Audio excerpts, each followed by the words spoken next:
Hello y'all, this is RJ here in Arlington National Cemetery here on August 6, 2025.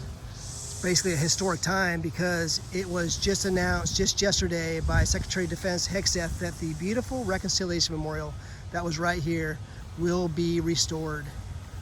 It was removed almost 2 years ago, and I'll tell you what, there are thrilled people all through America, all through the world, thrilled that there's some decency actually returning. Now I witnessed that. This beautiful memorial that was right here was built in the spirit of reconciliation and honor and valor. And it was all removed when the leftist American Taliban came and decided to force its removal here in the back of a cemetery. You wonder how low can they go? They actually remove a memorial, a war memorial. What I would say, it's one of the most beautiful war memorials in the world, was actually removed in the back of a cemetery. Now I'm going to share this with you in just a moment, this plaque. It has been changed a little bit over time, but this memorial right here, that was right here, beautiful memorial, featured scenes of the war that took place. Of course, we all know the war between the states, also known as the War for Southern Independence, War of Northern Aggression, most popularly known as the Civil War. It was depicted scenes of that war, which was the largest, bloodiest war in America's history. And it was made possible by Moses Ezekiel. Moses Ezekiel is buried right here. Now, he was a VMI cadet, the first Jewish American VMI cadet. He served in the Confederacy. After the war, he went off to Rome. He became one of the world's most famous sculptor. He was one of the most first famous Jewish Americans, internationally famous Jewish Americans, and he is buried right here. He called this spot right here, this Reconciliation Memorial that he created, as his crowning achievement, and he was buried right here. And incredibly, the woke, cancel culture, when I say American Taliban, decided to remove it against the overwhelming majority of the people. I'm so glad that there is some decency, common sense that are returning, and they expect to restore this here sometimes fairly soon.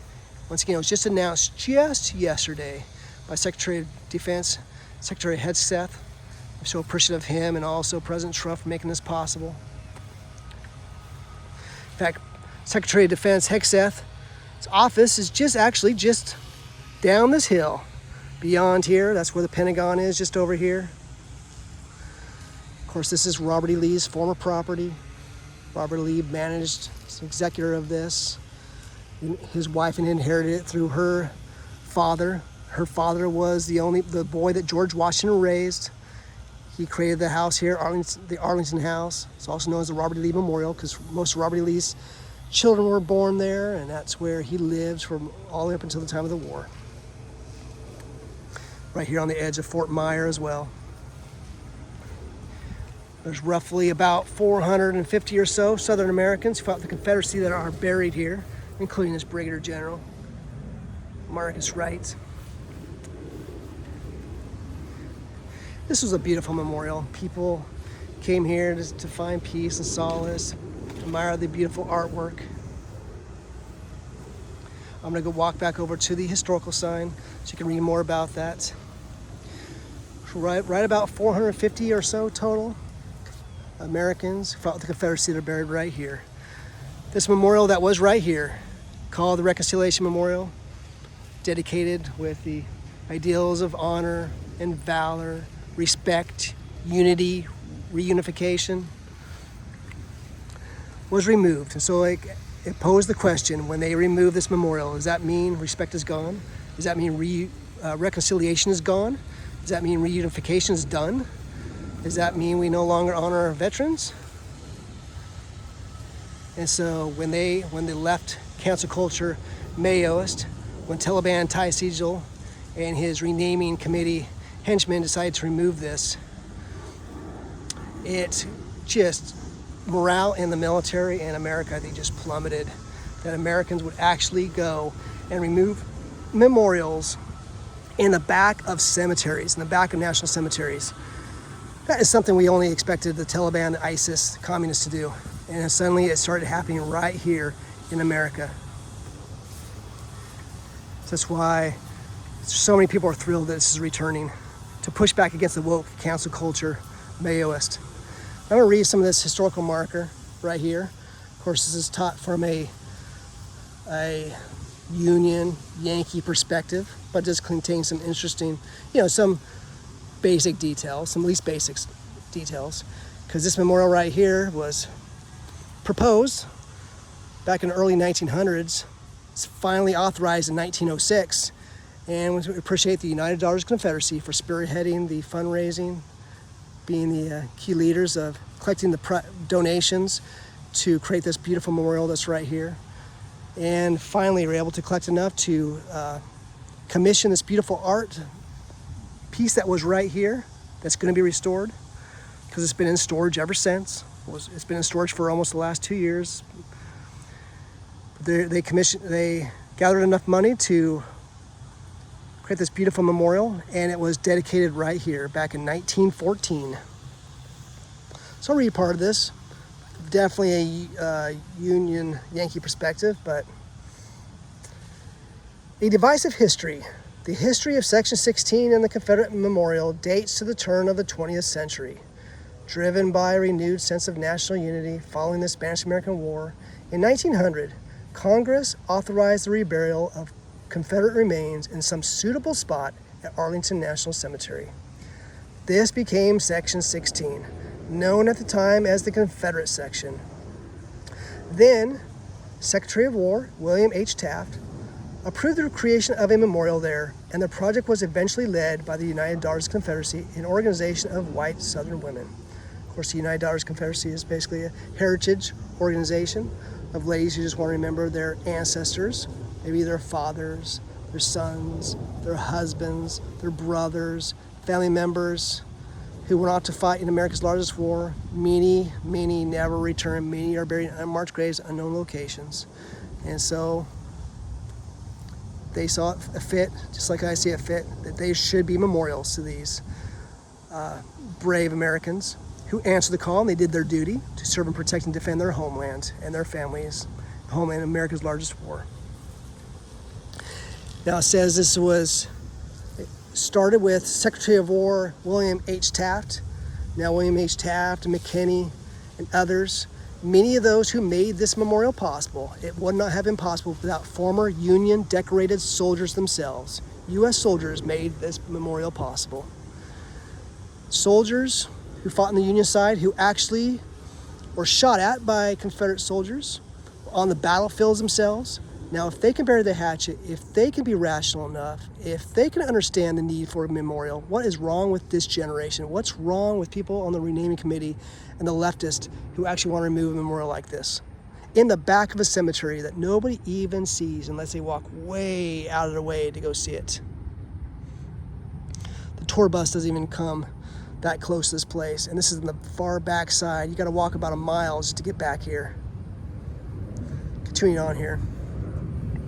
The Confederate Memorial was erected in 1914, almost 50 years after the end of the Civil War. Designed by sculptor and Confederate veteran Moses Ezekiel, it presents a nostalgic, mythologized vision of the Confederacy, including highly sanitized depictions of slavery. That's where you really see their bias, Yankee bias, come in right there. And they have a photo right here of Moses Ezekiel, designer of the Confederate Memorial, was the first Jewish cadet to attend Virginia Military Institute, VMI. He's buried next to the monument. I'll walk by his headstone again in just a little bit. This is what it looked like. But once again, they got to tell you what to think about this, right? Nostalgic, mythologized, vision of the Confederacy. All he did was recreate what he saw. He served in the Confederacy. He knew what happened there. He wanted to be respectful. He wanted to show that this was a diverse memorial. He wanted to include people who were actually involved in there. And so he wanted to make sure he was being respectful of everybody, all religions, all races. And that's why he included a black soldier among other soldiers, which is exactly what he witnessed, exactly what happened. We can read about that. And also as a black lady holding a white beside a father who is holding, and she is holding a white baby. That's exactly what happened. If you read the accounts, if you read what happened, there were examples just like that. Now, he was trying to portray and be share not just a narrow perspective, but the entire perspective.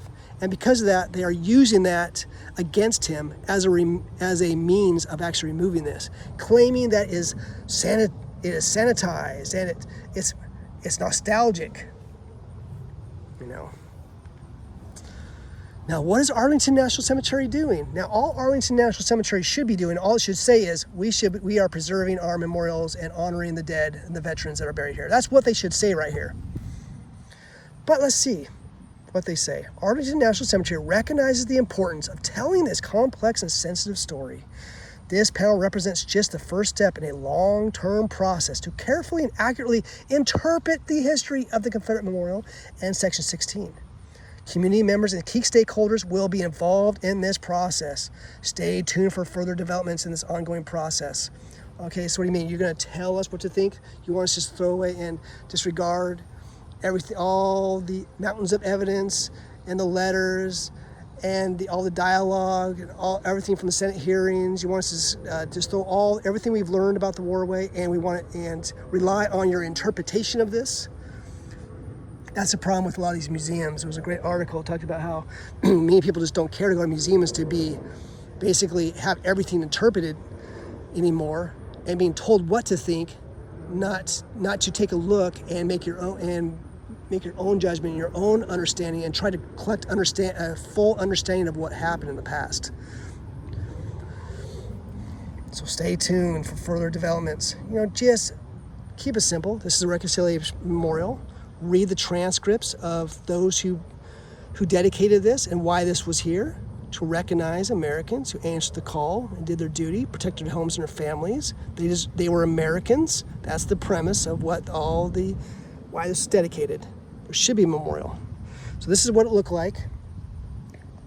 This is the dedication day. You see President Woodrow Wilson unveiled the memorial to the public on June 4th, 1914. And this is what it looked like. So I'm standing just about right here where it was. And look, this is exactly how this cemetery should look, with these historically accurate American flags. You can see these Confederate battle flags right here, which is very easy to argue. That is as American of a flag as you can find. The Confederate flags is an American flag, designed by Americans, created by Americans, for Americans, in America, right here in America. This is the flag of Americans. Those Americans who answered the call, trying to follow in the footsteps of their founding fathers, and to defend their homes and their family. Follow the principles of the Declaration of Independence, follow the principles of the Constitution, and that's exactly what they said in their letters, and that's exactly what the leaders believed and what they fought for. So this is, once again, what this memorial looks like. And once again, so thrilled that just as yesterday, it was announced by the Secretary of Defense that is going to be restored. Now, I was here back in December of 2023. I came here on the December 18th, 2023, and also the 20th. They've had a fence right around the outskirts here, right up against the road there, around Jackson Circle, so-called Jackson Circle, named after Stonewall Jackson.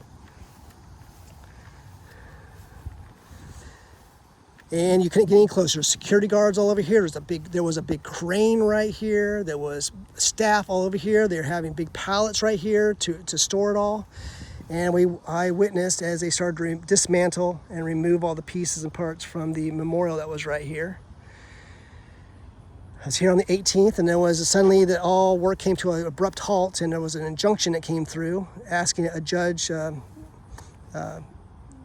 was injunction came through to say that the crews were actually starting to damage the gravesites, because what they did is they removed this memorial right here. They removed the headstone of Moses Ezekiel, and they put pallets right here, and they started driving right over the top of his gravesite. Can you imagine that?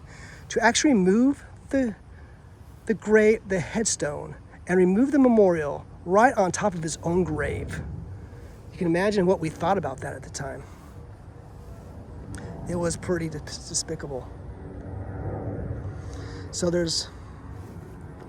I was here. They knew what they were doing. They decided to do that right at Christmas time, right before Christmas, when families were in town. It was tough to get here. It was cold. And so I was one of the very few that was right here when they were removing that. In fact, I was told three times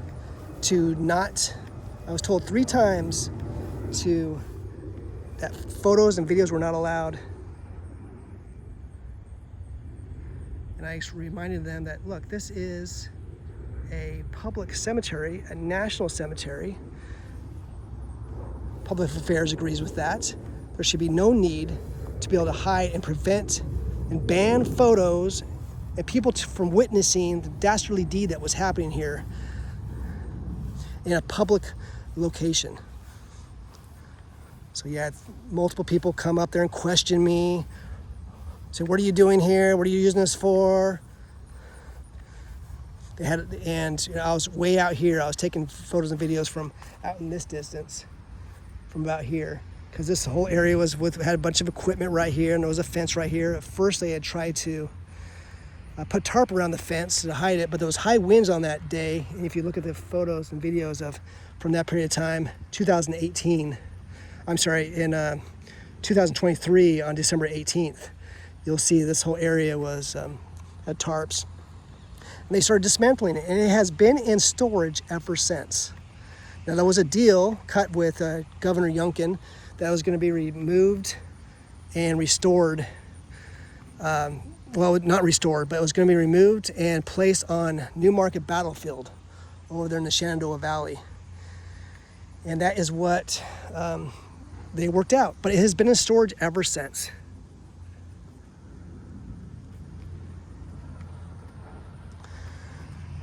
So that was the big rub for a while, because Youngkin accepted responsibility. It fell back into Virginia's hands. It was supposed to go back on the Newmarket Battlefield. It was going to be placed out there. And thankfully, President Trump was reelected to help straighten out some of the craziness that had happened here. So once again, right here.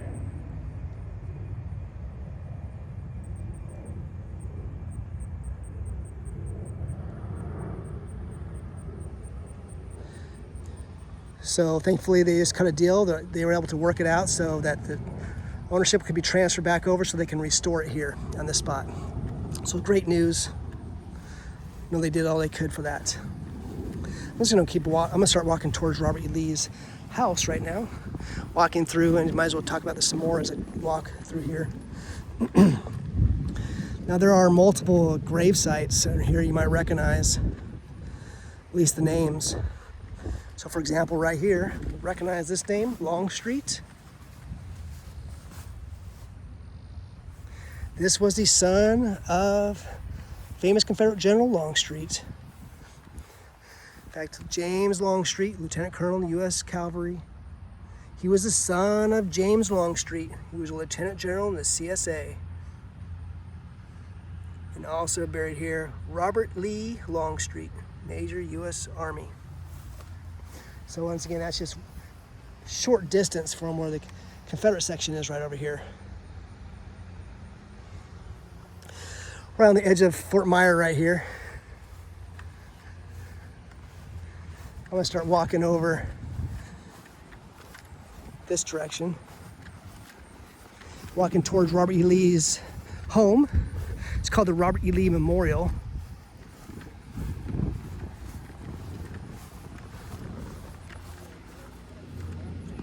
Of course, all this property belonged to the Lees. In fact, it was confiscated, illegally confiscated, right after Virginia seceded. And Robert E. Lee left a lot of artifacts, a lot of family belongings behind. He couldn't take much with him. He wasn't here at the time. And there's a whole section behind the Arlington Mansion, behind the Robert E. Lee Memorial House, that is devoted to those like Selena Gray, who was one of the slave ladies, servants that was here. and she helped protect all those items from the Lees, and she kept a relationship with the Lees for long after the war, all the way up to her death. Had a very friendly relationship with them. Now there are quite a few other grave sites here that some of you probably recognize. I'm not going to go to all of them right now. But down this way is the gravesite to Nathan Bedford Forrest III. And he was the grandson of that famous legendary Confederate general, Nathan Bedford Forrest. He had the exact same namesake. And he happened to be the very first American or U.S. Officer that was killed during World War II. Just in the plane went down. He lost his life. It's brought back here later. But the very first general, to understand, senior ranking officer in the Army, in the military, that was killed during World War II. So his gravesite is out that way. Just over here, not too far, that's where the unknown soldier is, right over here. That's where you'll find, I'm starting to tip my tongue, but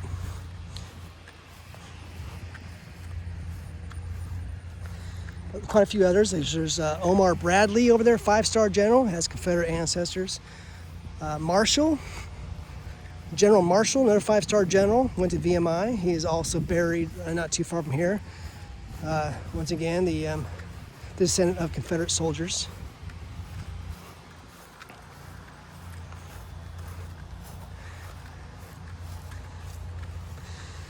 Once again, it was right after Virginia seceded.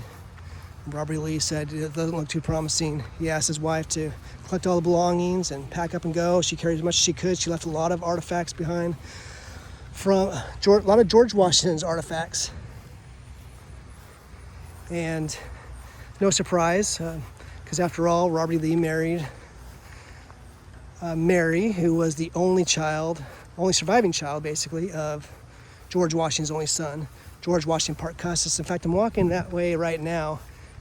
I'm going towards the gravesite of Robert E. Lee's father-in-law, the one who actually was raised by George Washington there at Mount Vernon, and he built the Arlington plantation up here on the hills. So his gravesite is over here. So kind of walking that direction.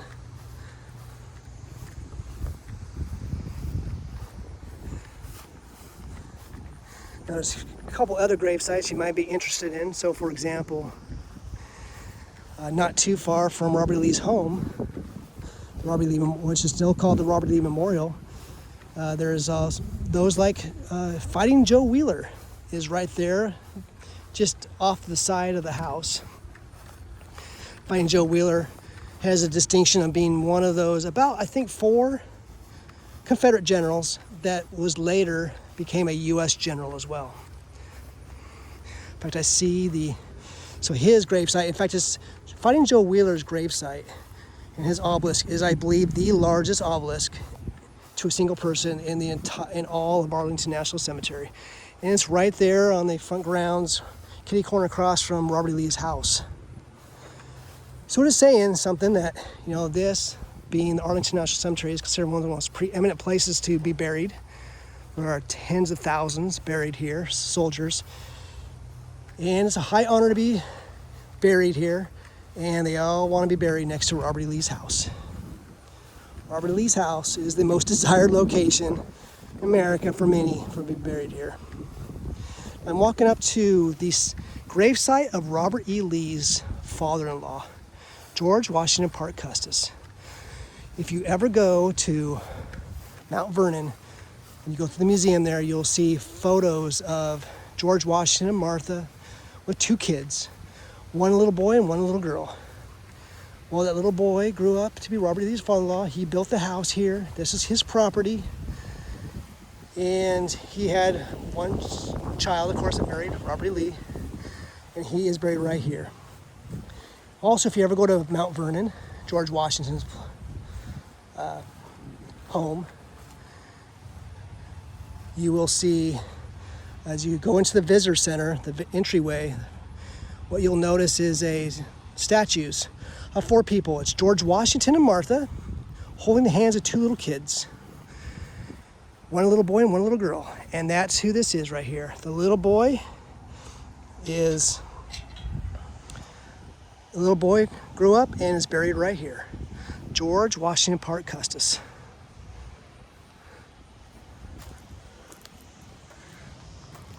So once again, this is the George Washington Parke Custis. He is the one who built the Arlington House here, which is now also called the Robert E. Lee Memorial.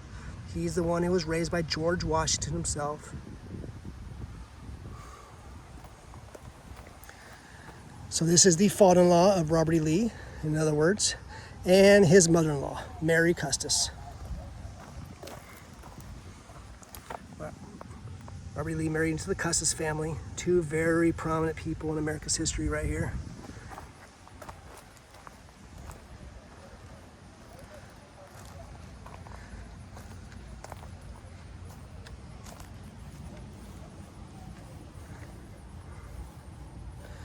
Close this back up. In fact, we'll do one last look. Once again, in the gravesite of George Washington Parke Custis. Basically is George Washington's stepson. Because you could look at it that way. Or you could look at it as George Washington's adopted son.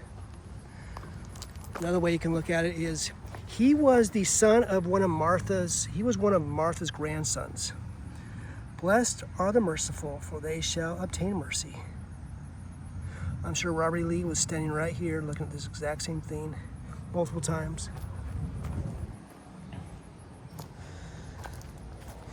Unless these were placed here later. Blessed are the pure in heart, for they shall see God.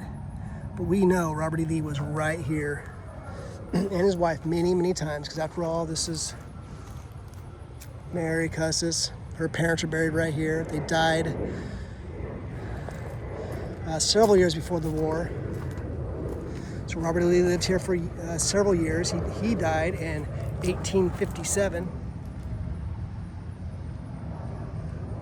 So Robert E. Lee was here for several years. I'm sure tending the graves here, making sure these were taken care of throughout that time. So you can imagine what this was like. Just this little family plot here, and none of this was here at this time. All this came around years and years later. This is all a sprawling area. So here's the family cemetery. This is kind of where it started. Now there was another little grave site on the other side, leading up to the other side, but it's just a 1 or 2. But this is kind of the family, considered kind of the family cemetery right here. Let me put this back.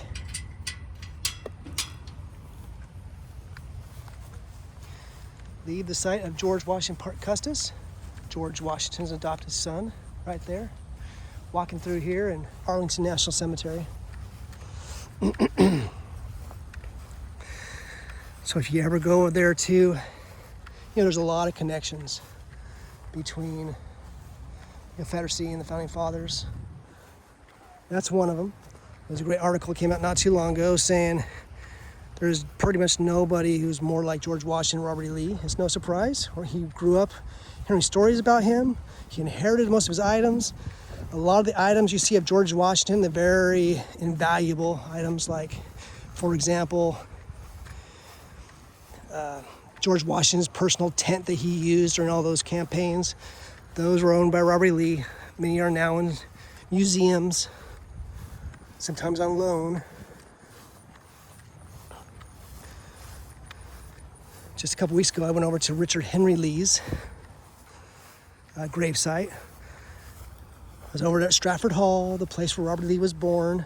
It's the same place where Founding Fathers were born. That's where Richard Henry Lee, one of the signers of the Declaration of Independence, was born. He really was the one who created the very first independence document.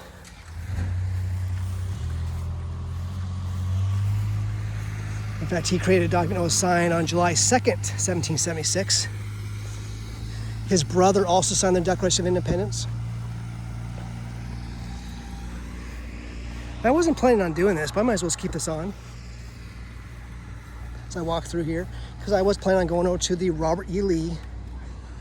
I was planning on going over to the Robert Lee Museum to see if the statue was still there. But just finishing a thought. So once again, Robert E. Lee inherited a lot of George Washington's artifacts. If you ever go to George Washington's Mount Vernon, his home there, and you ever go to George Washington's tomb, there are 2 memorials out there. One of those memorials on the site is dedicated to Robert E. Lee's, one of Robert E. Lee's aides de camp. There is a tour coming through right here.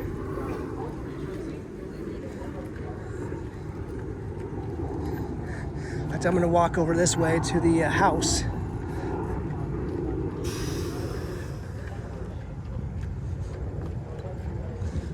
Might as well just keep this on. It's going 30 minutes now. I wasn't planning on doing this, but hey, walking through here anyways. Might as well be able to chat a little bit. So once again, just finishing up that thought, if you ever go over to George Washington's tomb, there is a memorial outside of George Washington's, just outside his tomb, and it was dedicated to Augustine Washington. He was basically George Washington's great-grandnephew, and it's dedicated to a lieutenant colonel in the Confederacy. Because people might ask, well, why is it that there is a memorial to a lieutenant colonel in the Confederacy right outside George Washington's tomb? Well, it all makes sense because he was the last private owner of Mount Vernon. He was the one who ultimately he owned Mount Vernon, and then he ended up selling it in 1859 to like a Ladies Memorial Association. I think it was like close to $100,000 or so, but quite a significant fund. But I'm glad he did because after all, it was deteriorating and in poor shape at the time. I'm walking over towards Robert Lee's house, and I want to go see the sign over here as well. Point a few other things out to you while I'm going through here. But it should be said that it's kind of similar to Thomas Jefferson too, right? The author of the Declaration of Independence. If you go to Monticello, you go to Thomas Jefferson's gravesite, you will also see the gravesite right next to him is to a general in the Confederacy. And why is that? Because he was a Secretary of War for the Confederacy, and he also grew up there in Monticello. He was Thomas Jefferson's grandson. So there's a lot of connections like that. I want to go see the sign right here because this was called Lee Street, Lee Walkway.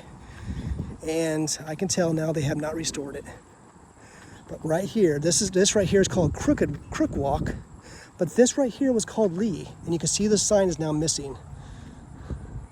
So if anybody's watching this needs to be restored. This used to, if you go back in time a couple years, there was a sign that looked just like this, but it was called Lee. I think it was called Lee Walk or Lee Drive or something like that. I have photos of it. I shared before and after photos. You can see off in the distance there's the Pentagon. And that's where, of course, the order came from Secretary of Defense Hegseth to restore the monuments. So thank you. Some decency is returning.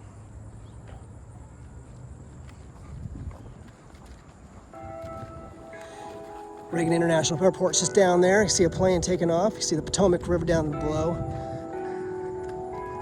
But this was all part of Arlington Plantation area. Some people say Robert E. Lee, owned slaves, but he never bought any slaves. All the slaves he got, he never really wanted. It was a burden to him. He inherited them all. They were forced in his lap. He had to manage it. And when George Washington Parke Custis died, he himself had actually inherited a lot of remnants of George Washington's slaves, or Martha's slaves. So I'm gonna walk down here for just a moment. Go down to Fighting Joe Wheeler's gravesite, his obelisk. Once again, you can see looks like the largest obelisk, single headstone here in all of Arlington National Cemetery.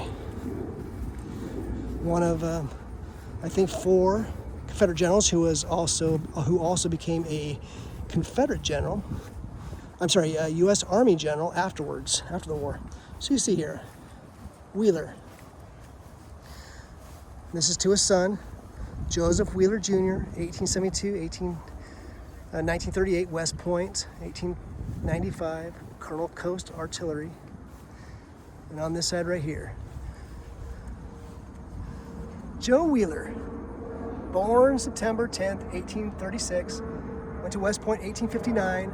He was a Major General in the Confederate Cavalry, 1863.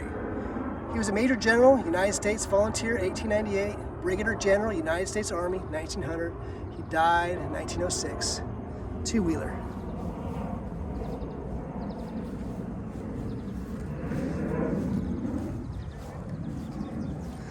He's a soldier, statesman, gentlest, tenderest, and most lovable of men. He has fought a good fight. He has finished his course. He has kept the faith. The strife is o'er, the battle done, the victory of life is won. Once again, to Fighting Joe Wheeler.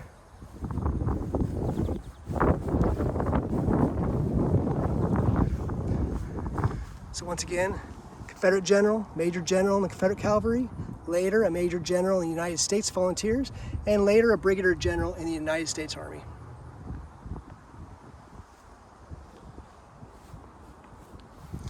Now you see Robert E. Lee's, see how this is positioned with Robert E. Lee's Memorial House, also known as Arlington.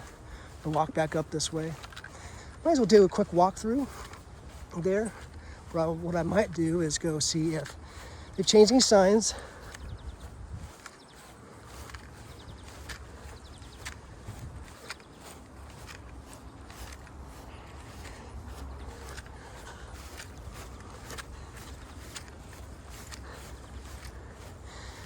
Now this is the Arlington House. There used to be more emphasis on this being the Robert E. Lee Memorial House as well, and they de-emphasized that over a period of time. But we can't forget.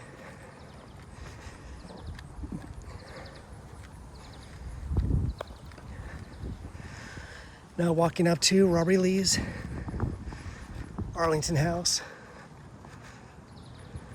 What I might do is go to the museum behind because it was a tour bus stopped here.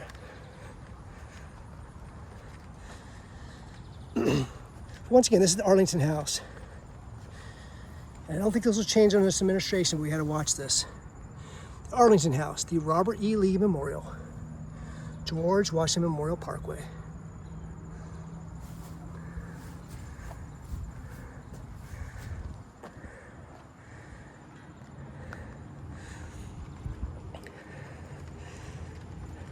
What I might do is just walk around the backside, but you can see down below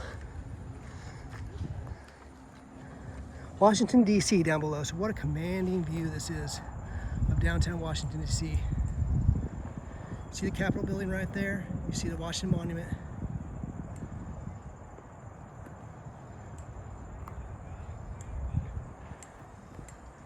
You can see over here the Thomas Jefferson Memorial. Once again, here is the Robert E. Lee House. What I think I'm going to do is I just saw a group go in there, so I might bypass it and go to the museum for now, the Robert E. Lee Museum, mainly to go see if the statue's back. Once again, this points out the Lincoln Memorial over here, the Arlington Memorial Bridge, Washington Monument, of course the Capitol. That just speaks right here. Montgomery Meigs corresponded with Robert E. Lee, 1857, on the construction of wings that join the U.S. White House, or U.S. House of Representatives, I'm going to say. Puts in perspective how ideal this location is because we're right here. Oh, I'm sorry, we are right, doesn't make any sense.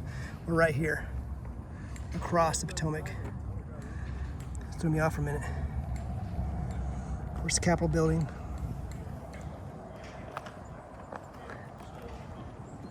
What I might do is just go in here in just a little bit. Once again, downtown Washington, D.C. I'm going to go over to the... Now I'm going to go over to the Robert Lee Museum.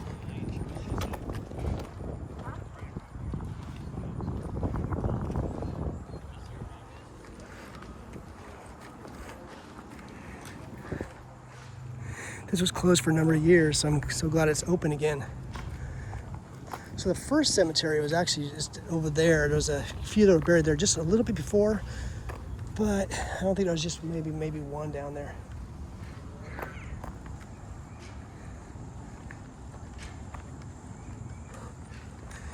So now we're gonna go around the backside of Robert E. Lee's house. Did a really good job of restoring this, of course. In fact, I'll probably finish up looking at that here in a little bit.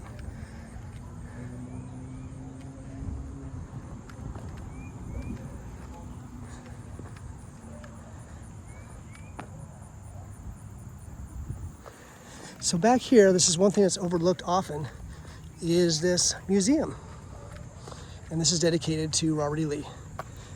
And of course, as time has gone on, they have changed the interpretation.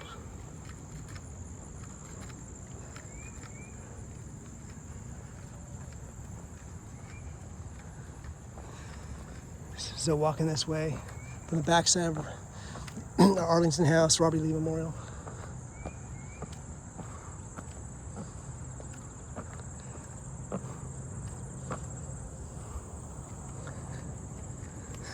Now this is worth stopping by. Now the main thing I want to go see is if they have restored the Robert E. Lee statue yet.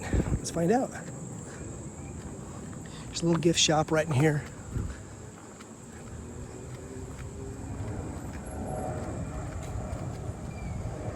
And all it says is museum.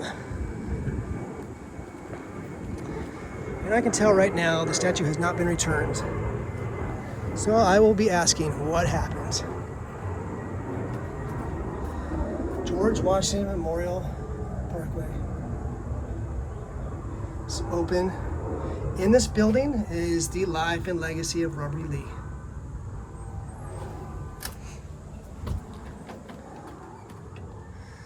So there was a statue that was right here, and it is gone. So I'll be asking questions. So where did you put it? Where did it go? We go through here, and there are definitely some things worth. Definitely, this is one of the highlights I think for this place. I love what it says there.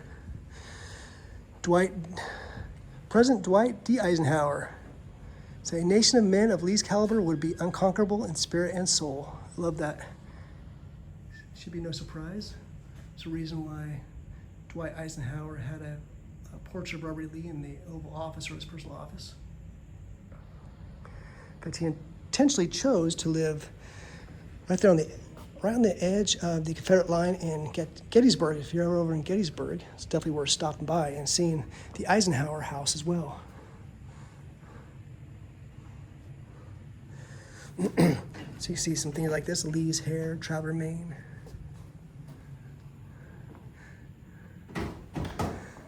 It's a really cool portrait right here. This is a really cool portrait right here, Robert Lee portrait.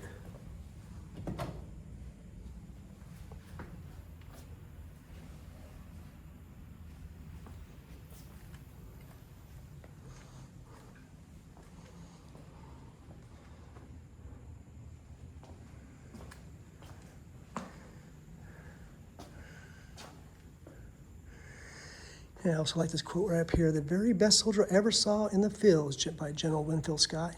General Winfield Scott was the longest serving general officer in U.S. history. He served for like 22 years, and Robert E. Lee served with General Winfield Scott there in the Mexican-American War, and he learned a lot about his caliber. And Winfield Scott held Robert E. Lee in very high regards. That's why he's one of the reasons why when Lincoln was considering somebody to lead the Union Army, he actually asked Robert E. Lee to lead the Union Army at the time. Robert E. Lee was indicted by a federal grand jury. The charge was treason. The indictment claimed Lee had been seduced by the instigation of the devil. Would it all end in his execution? Lee made significant decisions during his life that led to this moment and defined his place in American history. So I'm gonna go ask where there was a beautiful statue that was right here. How should we And the remember statue the is now complex gone. legacy Actually, of Robert E. Lee it was a today? statue that was right here, and we'll have to go ask where it went.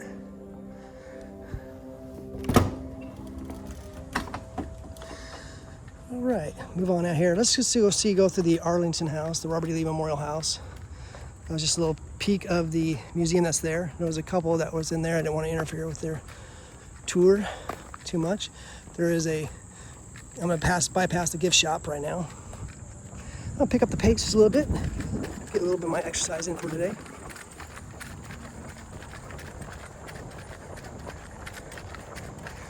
Now over here in this building is mostly devoted to the enslaved that were here.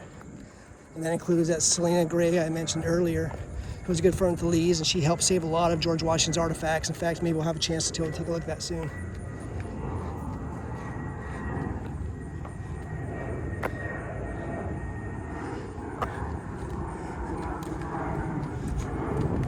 So go ahead and walk through this Robert E. Lee Memorial building here.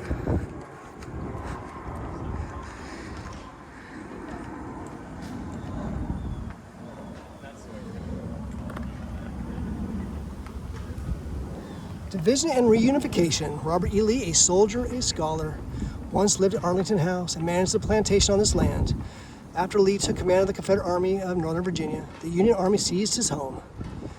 Union soldiers buried their casualties of war on these grounds. Enslaved families endured their struggle for freedom here. A controversial figure today, Lee worked to reunify the country after the American Civil War. The National Park Service welcomes you to explore this place of peace and conflict. So we're right here. We just walked to this museum right here. There's that bookstore. And here's some South Slave and North Slave quarters. And that's what was over here. All right, let's go up the side here. Going to Robert E. Lee's front portico. Front entry right through here.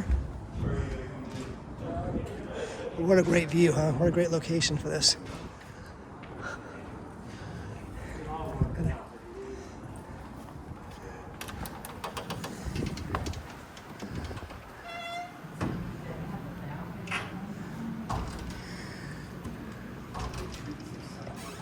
This is the family parlor, the house's spiritual center. This parlor was the center of religious life at the mansion. Family guests and enslaved household workers gathered here for morning and evening prayers led by Custis Lee women. Robert and Mary Lee married in this room. So this is the place where Robert E. Lee married his wife, because after all, she grew up in this area, or here. According to oral tradition, enslaved workers Thornton and Selena Gray and George Washington Parke Custis' daughter also held the weddings here. Robert E. Lee's father, Light Horse Harry Lee, or Henry Lee, was actually married over there at his wife's house too. So that's tradition. Robert E. Lee married his wife here in her home. Robert E. Lee's father actually married over there in the house right by the Berkeley plantation there in Charles City. And of course, no surprise, there's a lot of George Washington type artifacts and portraits here.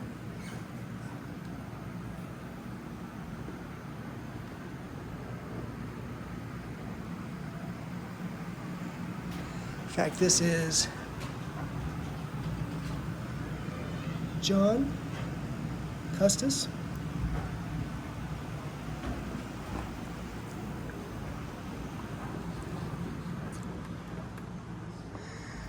Some photos here of some of Robert E. Lee's children. You see Henry, Light Horse Harry Lee right up here, Robert E. Lee's father. You see his daughters over here. You see a young Robert E. Lee right over here.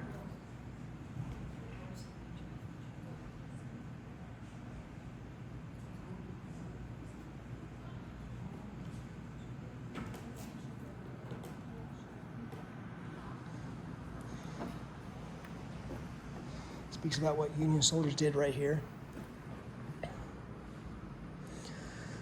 Robert E. Lee lost his daughter. That's a portrait right here. It talks about how Union soldiers, they came through here and they stole the only known portrait of Lee's daughter, Annie, who died during the war. That was at her gravesite last year. Robert Lee finally got to go to her gravesite, finally, right before his own death. The soldier's descendants later returned it to Arlington. So thankfully it came back. A house sacrificed. So there's a portrait right there of Robert Lee's wife as well.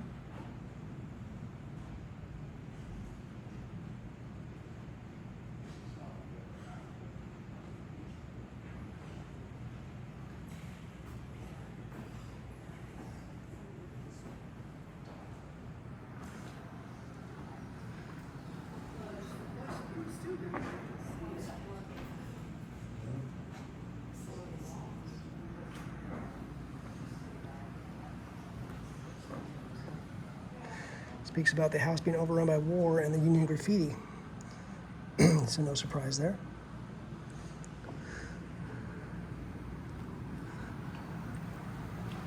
So if you ever go to Stratford Hall, you'll see some of these same exact portraits, because Robert Lee was born in Stratford Hall.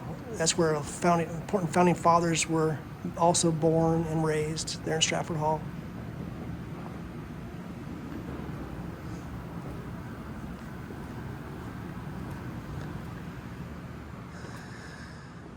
That looks like that is George Park Custis, the original owner. Here, up at the dining room, a host of distinguished guests. Montgomery Meigs, a friend of Robert E. Lee from the U.S. Army, dined at the Arlington House in the 1850s. He later ordered the first graves dug here. Can you imagine that? It says that Lafayette actually visited Arlington in the 1820s.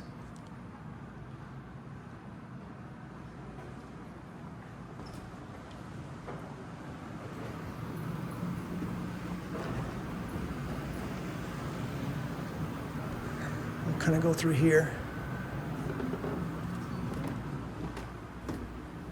Call it like a pheasant style. And from this perspective, this is the Robert E. Lee Memorial House.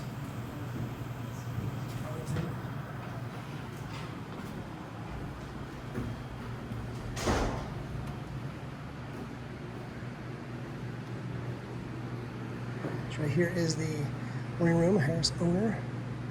There is Mary Lee using this room at the time.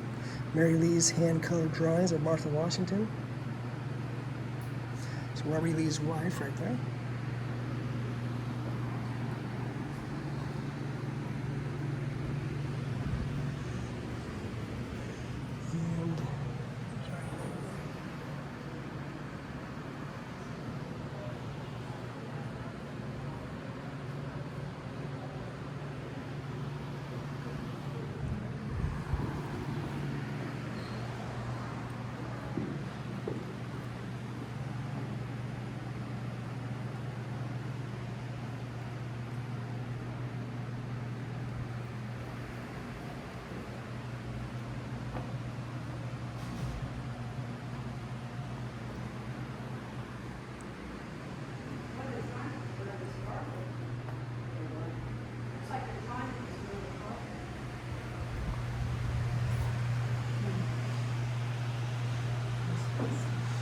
I like this quote right here.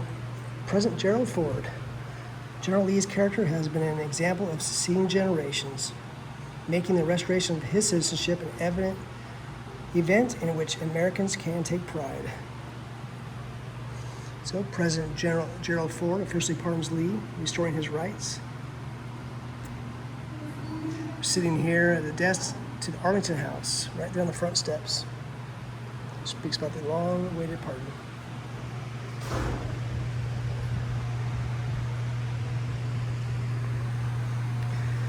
Right here, Robert Lee's plantation office. Robert Lee changed the course of American history in this room. On April 20th, 1861, he rejected President Lincoln's offer to command the U.S. Army and resigned from his decades-long career. He wrote, "I have been unable to make up my mind to raise my hand against my native state, my relations, my children, and my home." He knew that his wife and children would soon be forced to flee their beloved Arlington. So you can imagine Robert Lee making that really tough decision right here. He said most people would jump at that opportunity for fame, money, fortune, the prestige of leading that, but that wasn't Lee. He was a man of principle, a man of character, a man of integrity, a man of honor, and like he said here, cannot raise his hand against his own state, his own children, his own family, home.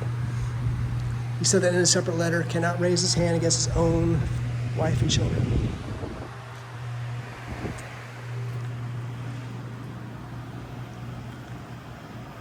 So as a reminder, we are at the Robert E. Lee Memorial.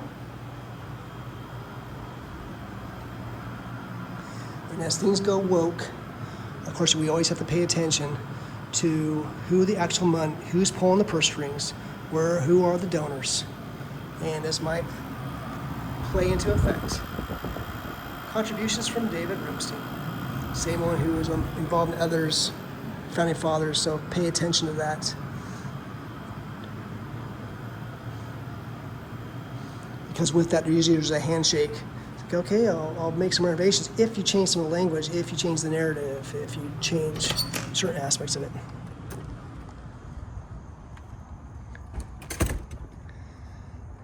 All right, I'm gonna walk out here.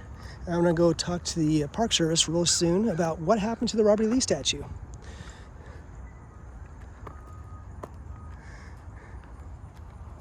Here's the gardens they say Robert E. Lee also walked through as he was trying to make that decision. See, Mary and the others helped maintain this beautiful courtyard right through here.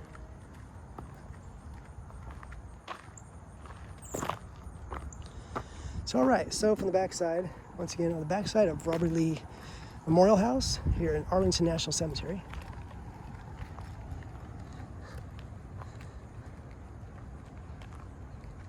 Here's a little bit of a timeline real quick, too. Speaking about Martha, Washington's son, John Parke Custis, we just saw his gravesite up there, right? At least her son. And here's we just visited George Washington Parke Custis, this one right here. We just saw his gravesite. And then, of course, his daughter, Mary Custis. Custis' daughter marries Robert E. Lee in the family parlor. And the war breaks out. Lees leave Washington House. And then the burial started taking place in 1864. A law authorizing restoring Custis Lee, then used as a cemetery. They started restoring this. President Eisenhower signs legislation making Arlington House a permanent national memorial to Robert E. Lee. And then President Gerald Ford pardons Robert E. Lee on August 5th, 1975.